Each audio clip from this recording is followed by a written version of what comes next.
I was glad when they said unto me, let us go into the house of the Lord. I do hope and pray that God has you in his ear. In other words, I hope that you are praying to God, for the Bible tells us that we are to pray without ceasing. This morning I wanted to share a word. I hope that will be a word of encouragement in this time in which we consider ourselves to be on lockdown. There are many things that we could, and I would like to say should, consider. This morning I want to use as a topic, lockdown, but I'm looking up. Lockdown because of all of the regulations and rules that are being placed upon us because of the pandemic, but I'm looking up. You've got to make the choice. So the first thing I want to say to you, as the psalmist declared, I will lift up mine eyes unto the hills from whence cometh my help.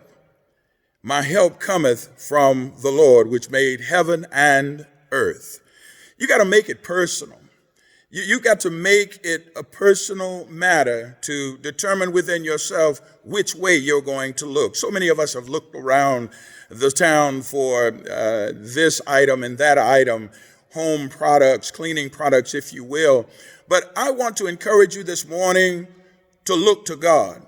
Look to God. Make it a personal conviction. Make it a personal matter. For the psalmist says, I will, having his mind made up. The scriptures tell us in another place that if we delight ourselves in the Lord, that he shall give us the desires of our heart. Many of us desire to get back to our regular routine, but we've got to make it a personal matter to seek God for ourselves while we have a chance. Call upon his name. God will hear. God hears prayers. God knows your voice. He knows the voice of his sheep if you call on him. So I want to encourage you again, you got to make it a personal matter to look up. And then you got to make it practice. You got to put it to practice, put it to work. The psalmist says that he would lift up his eyes unto the hills. It's a matter of question. Are you going to look up or are you going to just simply look around? But when you determine to look to God, you got to look high, because God sits high and he looks low. James says in one place that we've got to go beyond just being a hearer, and become doers of God's word.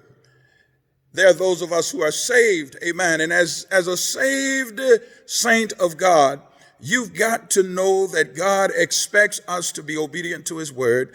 And his word says in the book of Thessalonians, it tells us that we are to pray without ceasing.